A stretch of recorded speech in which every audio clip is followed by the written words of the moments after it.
The Malleus Maleficarum. Part 2. Question I. Chapter I.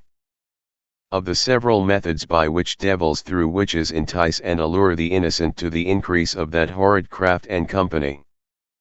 There are three methods above all by which devils, through the agency of witches, subvert the innocent, and by which that perfidy is continually being increased. And the first is through weariness, through inflicting grievous losses in their temporal possessions. For, as S. Gregory says, the devil often tempts us to give way from very weariness. And it is to be understood that it is within the power of a man to resist such temptation, but that God permits it as a warning to us not to give way to sloth. And in this sense is Judges 2 to be understood, where it says that God did not destroy those nations, that through them he might prove the people of Israel, and it speaks of the neighboring nations of the Canaanites, Jebusites, and others. And in our time the Hussites and other heretics are permitted, so that they cannot be destroyed. Devils, therefore, by means of witches, so afflict their innocent neighbors with temporal losses, that they are to beg the suffrages of witches, and at length to submit themselves to their counsels, as many experiences have taught us. We know a stranger in the diocese of Augsburg, who before he was 44 years old lost all his horses in succession through witchcraft. His wife, being afflicted with weariness by reason of this, consulted with witches, and after following their counsels, unwholesome as they were, all the horses which he bought after that, for he was a carrier, were preserved from witchcraft. And how many women have complained to us in our capacity of inquisitors, that when their cows have been injured by being deprived of their milk, or in any other way, they have consulted with suspected witches, and even been given remedies by them, on condition that they would promise something to some spirit, and when they asked what they would have to promise, the witches answered that it was only a small thing. That they should agree to execute the instructions of that master with regard to certain observances during the holy offices of the church, or to observe some silent reservations in their confessions to priests. Here it is to be noted that, as has already been hinted, this iniquity has small and scant beginnings, as that of the time of the elevation of the body of Christ they spit on the ground, or shut their eyes, or mutter some vain words. We know a woman who yet lives, protected by the secular law, who, when the priest at the celebration of the Mass blesses the people, saying, Dominus Ioabiscum, always adds to herself these words in the vulgar tongue, Care mir die Zung im Ars umb. Or they even say some such thing at confession after they have received absolution, or do not confess everything, especially mortal sins, and so by slow degrees are led to a total abnegation of the faith, and to the abominable profession of sacrilege. This, or something like it, is the method which witches use towards honest matrons who are little given to carnal vices but concerned for worldly profit. But towards young girls, more given to bodily lusts and pleasures, they observe a different method, working through their carnal desires and the pleasures of the flesh.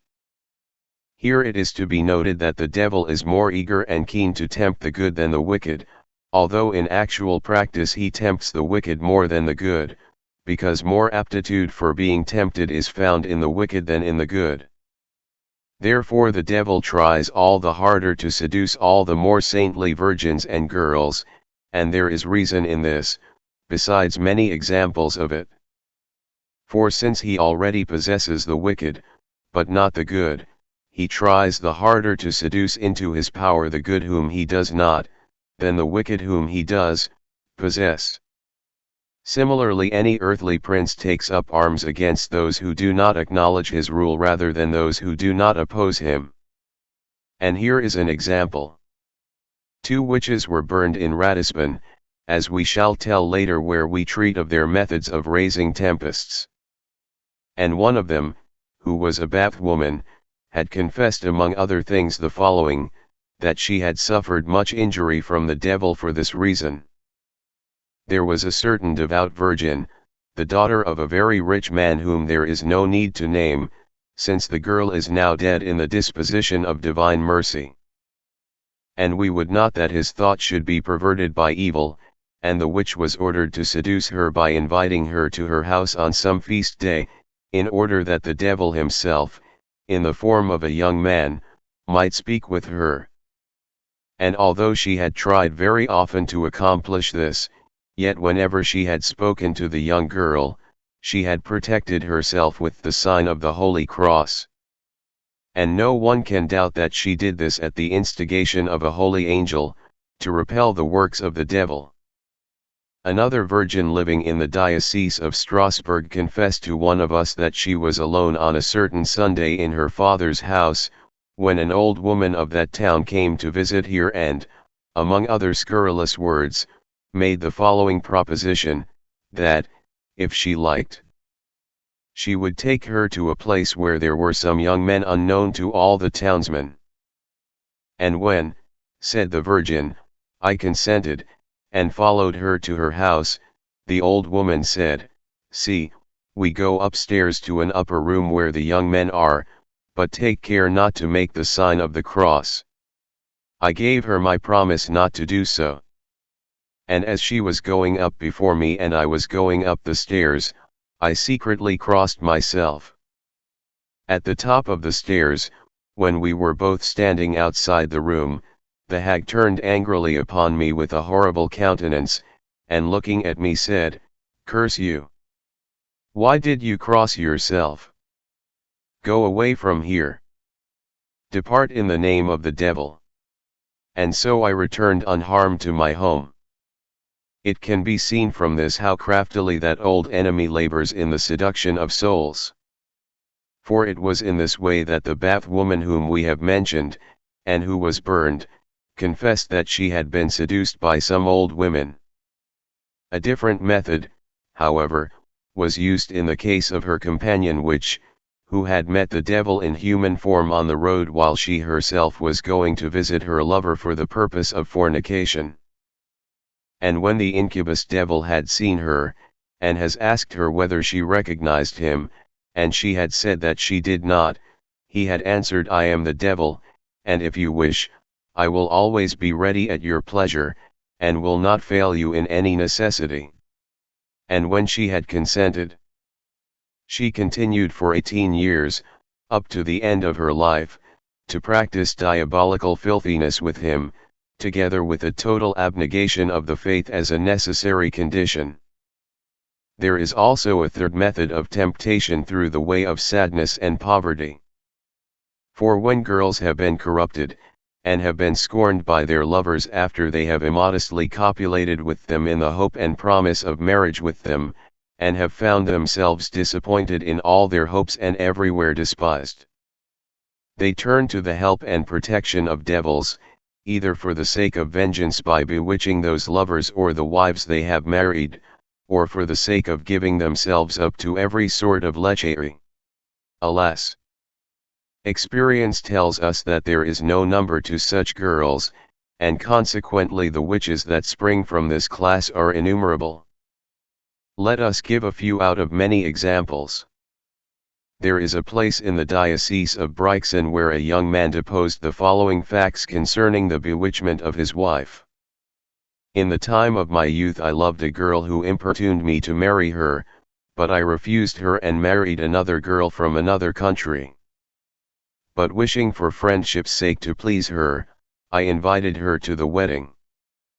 She came, and while the other honest women were wishing us luck and offering gifts, she raised her hand and, in the hearing of the other women who were standing round, said, You will have few days of health after today.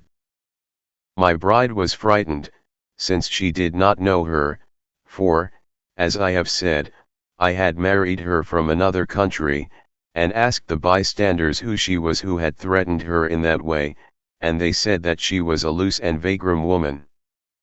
Nonetheless, it happened just as she had said. For after a few days my wife was so bewitched that she lost the use of all her limbs, and even now, after 10 years, the effects of witchcraft can be seen on her body. If we were to collect all the similar instances which have occurred in one town of that diocese, it would take a whole book, but they are written and preserved at the house of the Bishop of Brixen, who still lives to testify to their truth, astounding and unheard of though they are. But we must not pass over in silence one unheard of and astonishing instance. A certain high-born count in the ward of West Erich, in the diocese of Strasbourg, married a noble girl of equal birth, but after he had celebrated the wedding, he was for 3 years unable to know her carnally, on account, as the event proved, of a certain charm which prevented him. In great anxiety, and not knowing what to do, he called loudly on the saints of God. It happened that he went to the state of Metz to negotiate some business, and while he was talking about the streets and squares of the city, attended by his servants and domiciles, he met a certain woman who had formerly been his mistress. Seeing her, and not at all thinking of the spell that was on him, he spontaneously addressed her kindly for the sake of their old friendship, asking her how she did, and whether she was well. And she, seeing the Count's gentleness, in her turn asked very particularly after his health and affairs, and when he answered that he was well, and that everything prospered with him, she was astonished and was silent for a time. The Count, seeing her thus astonished, again spoke kindly to her, inviting her to converse with him. So she inquired after his wife, and received a similar reply, that she was in all respects well. Then she asked if he had any children, and the Count said he had 3 sons, one born in each year. At that she was more astonished, and was again silent for a while. And the Count asked her, "Why, my dear, do you make such careful inquiries? I am sure that you congratulate me on my happiness." Then she answered, "Certainly I congratulate you, but curse that old woman who said she would bewitch your body so that you could not have connection with your wife. And in proof of this, there is a pot in the well in the middle of your yard containing certain objects evilly bewitched, and this was placed there in order that, as long as its contents were preserved intact, for so long you would be unable to cohabit. But see, it is all in vain, and I am glad," etc. On his return home the Count did not delay to have the well drained, and, finding the pot, burned its contents and all, whereupon he immediately recovered the virility which he had lost. Wherefore the Countess again invited all the nobility to a fresh wedding celebration, saying that she was now the lady of that castle and estate, after having for so long remained a virgin. For the sake of the Count's reputation it is not expedient to name that castle and estate, but we have related this story in order that the truth of the matter may be known, to bring so great a crime into open detestation. From this it is clear that witches use various methods to increase their numbers. For the above-mentioned woman, because she had been supplanted by the Count's wife, cast that spell upon the Count with the help of another witches, and this is how one witchcraft brings innumerable others in its train.